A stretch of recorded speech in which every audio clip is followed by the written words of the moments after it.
आज की वीडियो में हम देखने जा रहे हैं input devices. So let's start it. So these are some important input devices which are used in a computer: keyboard, mouse, joystick, light pen, track ball, scanner, graphic tablet, microphone, magnetic ink character reader, optical character reader, barcode reader, optical mark reader.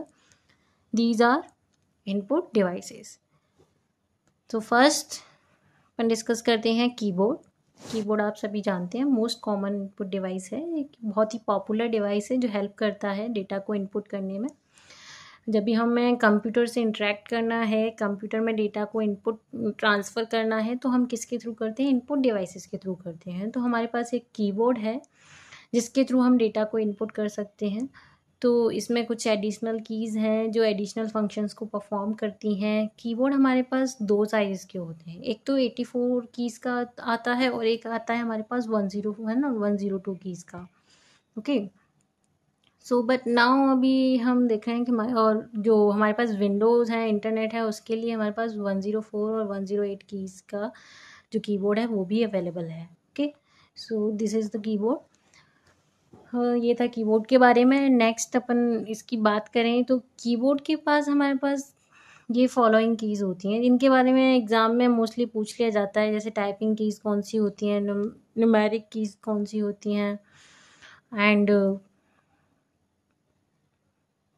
Numeric में आई लगाना है यहाँ पे, numeric keys होती हैं और आपके पास special keys होती हैं कुछ, है ना, फंक्शन कीज़ होती हैं। ये हमारे पास डिफरेंट कीज़ होती हैं। तो लाइक फर्स्ट अपन बात कर लेते हैं टाइपिंग कीज़ की। तो टाइपिंग कीज़ में क्या होता है, हमारा A to Z जो लेटर्स होते हैं ना, A to Z, और 9 उसमें डिजिट कीज़ होती हैं। तो ये सेम लेआउट पे मतलब गिवन रहती हैं अपन को टाइपराइटर पे। तो ये होती है हमारी टाइपिंग कीज़ जिसे अपन टाइप करते हैं कोई भी टेक्स्ट को, है ना। फिर नेक्स्ट वन है हमारे पास न्यूमेरिक कीज़ जो यूज़ की जाती हैं हमें न्यूमेरिक डेटा जो भी एंटर करना होता है उसके लिए, या कर्सर को मूवमेंट कराना होता है उसके लिए हमारे पास न्यूमेरिक कीज़ दी जाती हैं। तो यहाँ पे 17 कीज़ का जो है वो सेट दिया होता है और लेड आउट द मतलब सेम कॉन्फ़िगरेशन में जो यूज़ की जाती है मोस्टली, कुछ ऐड करना हो मशीन से या कैलकुलेटर के जैसे हम इसको यूज़ करते हैं, है ना, न्यूमेरिक कीज़ को। नेक्स्ट अपन बात करें इसमें ही तो हमारे पास है function keys. Function keys present रहती हैं कीबोर्ड के टॉप पे, है ना, टॉप पे अरेंज्ड रहती हैं टॉप वाली रो में कीबोर्ड की। तो हर फंक्शन की का एक यूनिक मीनिंग होता है और एक मतलब एक यूनिक पर्पस के लिए, स्पेसिफिक पर्पस के लिए ये वो की यूज़ की जाती है। कौन? फंक्शन कीज़ है। हमारे पास 12 कीज़ होती हैं फंक्शन की, F1 से लेके F12 तक हमारे पास फंक्शन कीज़ रहती हैं, जो कि हर की का अपना एक यूनिक मीन मतलब होता है और एक ये इनका एक स्पेसिफिक पर्पस रहता है सबका करने का। फिर नेक्स्ट वन आती है हमारे पास कंट्रोल की। ये कंट्रोल कीज़ प्रोवाइड करती हैं हमको कर्सर और स्क्रीन कंट्रोल का यूज़ करने में। तो हमारे पास जब स्क्रीन को कंट्रोल करना हो या कर्सर पे कंट्रोल करना हो तो हम कंट्रोल कीज़ का यूज़ करते हैं। ये 4 डायरेक्शनल जो एरो कीज़ होती है ना, वो ये लेफ़्ट, राइट और टॉप बॉटम के लिए ये भी की हमारे पास आती हैं कंट्रोल कीज़ में।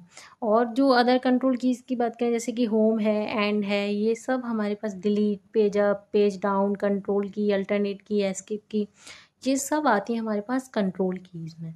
ओके, नेक्स्ट की हम बात करें तो नेक्स्ट की हमारे पास स्पेशल पर्पस की। हमारे पास कुछ स्पेशल पर्पस की हैं।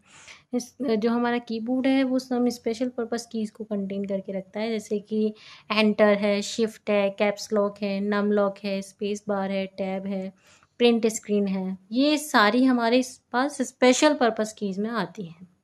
ओके, तो ये था, this is all about the keyboard. Next बात कर लेते हैं, नेक्स्ट इनपुट डिवाइस है हमारे पास माउस। माउस सभी लोग जानते हैं, हम सब ने यूज़ किया है कि एक पॉपुलर पॉइंटिंग डिवाइस है जो कि बहुत ही फेमस कर्सर कंट्रोल डिवाइस है। इसके पास स्मॉल पाम साइज़ का बॉक्स होता है विद राउंड बॉल, है ना, एज इट बेस। तो वो मूवमेंट को सेंस करता है माउस के को और उसके सिग्नल्स CPU में सिग्नल्स को, करस्पॉन्डिंग सिग्नल्स को जो है वो सेंड करता है। जब भी माउस का बटन हम प्रेस करते हैं तो उसके करस्पॉन्डिंग जो सिग्नल्स होते हैं वो ट्रांसफ़र करता है किसमें? CPU में, सिग्नल्स की फॉर्म में। नेक्स्ट इसकी बात करें तो ये इसके पास 2 बटन होते हैं, लेफ़्ट राइट बटन कहते हैं हम इन्हें, ठीक है। लेफ़्ट राइट बटन होते हैं ये दोनों, लेफ़्ट राइट बटन होते हैं, बीच में व्हील प्रेजेंट रहता है बटन्स के, और इसको यूज़ किया जाता है कि पोजीशंस को कंट्रोल करने के लिए, माउस की पोजीशन को कंट्रोल करने के लिए, कर्सर जो स्क्रीन पे दिखाई दे रहा है ना उसको कंट्रोल करने के लिए। जब भी हम कोई भी जब टेक्स्ट को कंप्यूटर में एंटर करते हैं तो उसके लिए यूज़ नहीं किया जाता, बट ये मूवमेंट के लिए यूज़ किया जाता है। जब भी हमको टेक्स्ट वगैरह एंटर करना होता है तो हम कीबोर्ड की हेल्प से हम टेक्स्ट को एंटर कर सकते हैं। माउस की हेल्प से तो हम क्या कर सकते हैं, कर्सर का मूवमेंट कर सकते हैं, कहीं पे भी इसको प्रेस करके इसके करस्पॉन्डिंग सिग्नल दे सकते हैं हम कहाँ पे जाना है। जैसे कि कोई हमको सिलेक्ट करना है, कोई टेक्स्ट हमको सिलेक्ट करना है तो हम माउस की हेल्प से सिलेक्ट कर सकते हैं उसको फटाफट, रेदर देन एरो कीज़ के। एरो कीज़ से हम धीरे धीरे किसी चीज़ तक पहुंच पाएंगे, उससे पहले हम माउस की हेल्प से फटाफट पहुंच जाएंगे उस जगह पे। तो ये फास्ट रहता है और जल्दी से प्रोवाइड करवा देता है। अगर इसकी ईजिली अब मैं आपको एडवांटेज बताऊँ तो ये ईजी टू यूज़, हम ईजिली इसको यूज़ कर लेते हैं, ठीक है। और बहुत ज़्यादा एक्सपेंसिव नहीं रहता है और मूव करता है कर्सर को faster than the arrow keys of the keyboard. ये पॉइंट मैंने आपको पहले ही बता दिया। तो ये इसके एडवांटेजेस हैं। अब नेक्स्ट इनपुट डिवाइस की बात कर लें तो नेक्स्ट है हमारे पास जॉयस्टिक। जॉयस्टिक भी एक पॉइंटिंग डिवाइस है जो कि यूज़ किया जाता है कर्सर की पोजीशन को मूव करने के लिए। जो भी मॉनिटर स्क्रीन है उस पर जो हमारी कर्सर की जो पोजीशन है उसको मूवमेंट के लिए हम जॉयस्टिक को यूज़ करते हैं। ये एक स्टिक होती है जिसके पास स्फेरिकल बॉल होती है दोनों साइड्स में, नीचे और ऊपर, है ना, बॉटम और लोअर, अपर और उस पर लोअर एंड्स पे इसके ये प्रोवाइड रहती हैं बॉल, जो कि जो लोअर वाली स्फेरिकल बॉल है वो सॉकेट में मूव करती है। तो जॉयस्टिक चारों डायरेक्शन में मूव हो सकती है। जॉयस्टिक जो है हमारी चारों डायरेक्शन में मूव हो सकती है। जो इसका फंक्शन है वो सिमिलर ही है माउस के जैसे ही, बट ये मेनली ये जो यूज़ की जाती है वो कंप्यूटर एडेड डिज़ाइन में यूज़ की जाती है, स्कैड में यूज़ की जाती है। और जो कंप्यूटर के गेम्स को अपन खेलते हैं ना, जो सब लोग जानते हैं सिटी मॉल वगैरह में, और आप लोग खेलने जाते हो तो वहाँ पे हम जब कंप्यूटर्स के गेम कुछ खेलते हैं तो हम वहाँ पे जॉयस्टिक का यूज़ करते हैं। तो ये है हमारा जॉयस्टिक। नेक्स्ट अपन बात कर लेते हैं लाइट पेन। लाइट पेन क्या है, ये भी एक पॉइंटिंग डिवाइस है। लाइट पेन भी एक पॉइंटिंग डिवाइस है और ये सिमिलर ये होता है पेन जैसे होता है ना हमारे पास, उसकी जैसे ही होता है। ये यूज़ किया जाता है जो भी मेन्यू डिस्प्ले हो रहा है ना, जो भी डिस्प्ले है तो उनको सिलेक्ट करने के लिए, मैंने उसको डिस्प्ले जो भी मेन्यू डिस्प्लेड है उस मेन्यू को सिलेक्ट करने के लिए या पिक्चर्स को ड्रॉ करने के लिए मॉनिटर स्क्रीन पे, तो ये लाइट पेन को हम यूज़ करते हैं वहाँ पे। ये फोटो सेल को कंसिस्ट करता है और ऑप्टिकल सिस्टम जो है वो हमारा स्मॉल ट्यूब में प्लेस्ड रहता है। जब भी हम लाइट पेन की टिप को मूव करते हैं मॉनिटर की स्क्रीन पे, जब फिर क्या और बटन प्रेस करते हैं पेन का, तो जो फोटो सेल है वो सेंस करता है, एलिमेंट्स को डिटेक्ट करता है, स्क्रीन की लोकेशन को, और सेंड करता है उसके करस्पॉन्डिंग सिग्नल किसको, सीपीयू को सेंड करता है उसके करस्पॉन्डिंग सिग्नल्स को। तो ये था हमारा लाइट पेन। नेक्स्ट अपन इनपुट डिवाइस की बात करते हैं। नेक्स्ट है हमारे पास ट्रैक बॉल। ट्रैक बॉल भी एक इनपुट डिवाइस है जो कि मोस्टली यूज़ किया जाता है नोटबुक या लैपटॉप कंप्यूटर पे। इंस्टेड ऑफ माउस हम यहाँ पे यूज़ करते हैं ट्रैक बॉल, और ये बॉल है जो कि हाफ इंसर्टेड रहती है, और इस बॉल पे जब हम फिंगर्स को मूव करते हैं तो हमारा जो पॉइंटर है वो मूव हो सकता है। जब भी हम इस बॉल पे हमारी फिंगर्स को मूव करेंगे उसी के अकॉर्डिंग हमारा जो कर्सर है वो मूव करेगा, pointer can be moved. So since the whole device is not moved, हाँ सारा पूरा डिवाइस को मूव करने की ज़रूरत नहीं है ट्रैक बॉल पे। ये लेस स्पेस को रिक्वायर करता है, ज़्यादा इसमें स्पेस की ज़रूरत नहीं होती है rather than mouse. So track ball comes in a various shapes like ball, button और स्क्वायर। बहुत सारी शेप्स में ये हमको मिल जाएंगी ट्रैक बॉल्स जो है, ठीक है। तो ये थी track ball. Next input device की बात करें तो हमारे पास सब है स्कैनर। स्कैनर ये भी एक इनपुट डिवाइस है जो कि वर्क करता है फ़ोटोकॉपी मशीन के तौर पर। जैसे कि हमको कुछ भी पेपर की जो इन्फॉर्मेशन है उनको ट्रांसफ़र करनी है हार्ड डिस्क में, है ना, कंप्यूटर की हार्ड डिस्क में हमको पेपर की इन्फॉर्मेशन ट्रांसफ़र करनी है फॉर फर्दर मैनिपुलेशंस के लिए, तो हम स्कैनर का यूज़ कर सकते हैं। स्कैनर क्या करता है, कैप्चर्स करता है इमेजेस को, है ना, वेरियस सोर्स से, जो भी डिफरेंट हमारे सोर्सेज हैं, हमारे पास पेपर्स हैं, जैसे पेपर्स में से इन्फॉर्मेशन को कैप्चर करेगा, इमेजेस को कैप्चर करेगा और कन्वर्ट कर देगा डिजिटल फॉर्म में। अब डिजिटल फॉर्म में उनको स्टोर कर देगा डिस्क में। देन आप उसको क्या कर सकते हो, आप स्टोर करने के बाद उस इमेज को या टेक्स्ट को उसको चेंज कर सकते हो, एडिट कर सकते हो अपने अकॉर्डिंग, है ना। प्रिंट करने से पहले आप उसको एडिट कर सकते हो, after then you can print it. तो ये हमारा होता है स्कैनर। इसका नेक्स्ट जो हमारे पास इनपुट डिवाइस है वो है डिजिटाइज़र। डिजिटाइज़र एक इनपुट डिवाइस है जो कन्वर्ट करता है एनालॉग इन्फॉर्मेशन को डिजिटल फॉर्म में। ठीक है, एनालॉग जो इन्फॉर्मेशन है उसको डिजिटल फॉर्म में कन्वर्ट करने का काम कौन करता है, डिजिटाइज़र करता है। फिर जो इसका जो कैमरा है, जो टेलीविज़न और कैमरा, इनकी जो हम जो भी कैप्चर करते हैं उन सिग्नल्स को, वो नंबर्स में, इन सीरीज़ को नंबर्स में जो है वो स्टोर कर देता है कंप्यूटर में, जो फिर यूज़ की जाती हैं कंप्यूटर्स की जो पिक्चर्स को क्रिएट करने के लिए, what ever the camera and has been pointed it.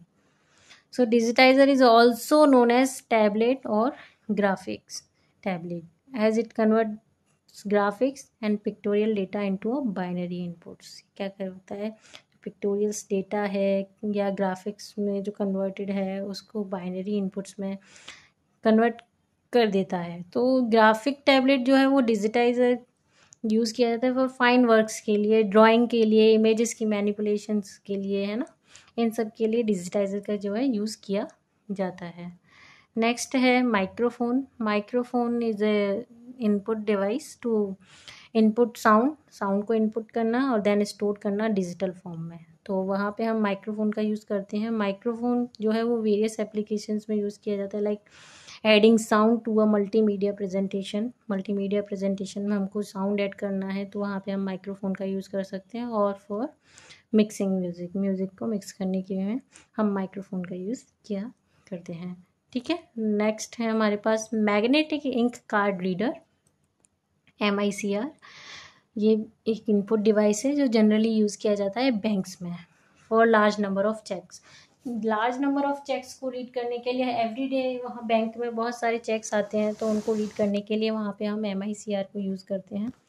MICR पे एक मैग्नेटिक मटेरियल, कुछ स्पेशल टाइप ऑफ इंक होती है जो कुछ मैग्नेटिक मटेरियल्स की कुछ पार्टिकल्स को कंटेन करके रखती है और वो उसको बनाते हैं मशीन रीडेबल फॉर्म में। तो वहाँ पे बैंक चेक पे हमारे पास कुछ बैंक कोड नंबर दिया होता है, एक चेक नंबर दिया होता है जो कि चेक पे प्रिंटेड होते हैं ये सब, और कुछ स्पेशल टाइप की इंक के थ्रू ये प्रिंट रहता है वहाँ पे। तो हम MICR की हेल्प से उनको ये रीड करते हैं, उस प्रिंटेड टेक्स्ट को जो भी हमारे पास है उसको, चेक के फॉर्म को, उसको हम रीड करते हैं। और रीडिंग की जो प्रोसेस होती है हम उसको कहते हैं कि मैग्नेटिक इंक कैरेक्टर रिकॉग्निशन है। सो मेन एडवांटेज जो है MICR का वो ये है कि ये बहुत ही फास्ट है और लेस एरर प्रोन है। यहाँ पे एरर होने के चांसेस बहुत कम रहते हैं, इजीली ये रीड कर लेता है चेक की इंफॉर्मेशंस को। तो ये था magnetic ink card reader. Next input device है हमारे पास ऑप्टिकल कैरेक्टर रीडर, OCR। ये एक इनपुट डिवाइस है जो कि यूज़ किया जाता है, जो प्रिंटेड टेक्स्ट है उनको रीड करने के लिए यूज़ किया जाता है। OCR क्या करता है, स्कैन करता है टेक्स्ट को और कैरेक्टर बाय कैरेक्टर और कन्वर्ट करता है उनको मशीन रीडेबल कोड में और स्टोर करता है टेक्स्ट को सिस्टम मेमोरी में। तो ये है हमारा OCR। नेक्स्ट हम बात कर लेते हैं बारकोड रीडर। बारकोड रीडर भी एक इनपुट डिवाइस है जो यूज़ किया जाता है बारकोड को रीड, जो भी बारकोड डेटा होता है उसको रीड करने के लिए हम बारकोड रीडर का यूज़ करते हैं। जहाँ पे हमारे पास कुछ डार्क लाइंस दी होती हैं, तो डेटा जो रहता है वो लाइट फॉर्म में रहता है और डार्क लाइंस होती हैं जहाँ पे। तो बारकोड क्या करता है कि डेटा को जनरली लेबलिंग, ये हमारी जो जनरली यूज़ की जाती हैं वो गुड्स और नंबरिंग बुक्स, हमारे पास जो भी प्रोडक्ट्स रहते हैं ना, हर प्रोडक्ट्स पे एक बार कोड दिया जाता है और बार कोड को हम स्कैन करते हैं, किसके थ्रू, बार कोड रीडर्स के थ्रू हम स्कैन करते हैं। या कोई भी बार कोड की जो इमेज है वो उसको कन्वर्ट करती है एक अल्फ़ा न्यूमेरिक वैल्यूज़ में। जो बार कोड रीडर है ना वो स्कैन करता है बार कोड को और बार कोड की इमेज जो उसको स्कैन करके फिर क्या वो अल्फ़ा न्यूमेरिक जो वैल्यू होती है उसमें कन्वर्ट कर देता है वो डेटा वो कंप्यूटर में फीड रहता है और बारकोड रीडर कनेक्टेड रहता है आपके कंप्यूटर से। तो ये था हमारा बारकोड रीडर। नेक्स्ट बात कर लेते हैं optical mark reader. Optical mark reader एक स्पेशल टाइप का ऑप्टिकल स्कैनर है जो यूज़ किया जाता है। जो मार्क हैं, जो मार्क बनाए गए हैं पेन या पेंसिल से, जो मार्क बनाए गए हैं उनको रिकॉग्नाइज करने के लिए हमारा जो OMR है वो यूज़ किया जाता है। जहाँ पे भी जैसे एग्ज़ाम्स होते हैं, एग्ज़ाम हॉल्स में जो हमारे पास OMR शीट दी जाती है, हम उनको फिल करते हैं मल्टीपल चॉइस क्वेश्चंस के तौर पे। जहाँ पे हम यूज़ करते हैं वहाँ पे 1 सर्कल को अपन को फिल करना रहता है। तो उनको कौन रीड कर सकता है? उनको OMR रीड करती है। ऑप्टिकल जो स्कैनर है ना, ये ऑप्टिकल मार्क रीडर, वो उसको रिकॉग्नाइज करती है। ठीक है, तो ये था हमारा ऑप्टिकल मार्क रीडर। सो ये सारे थे हमारे input devices. Thank you. Next video में अपन देखेंगे आउटपुट डिवाइसेस। Thank you.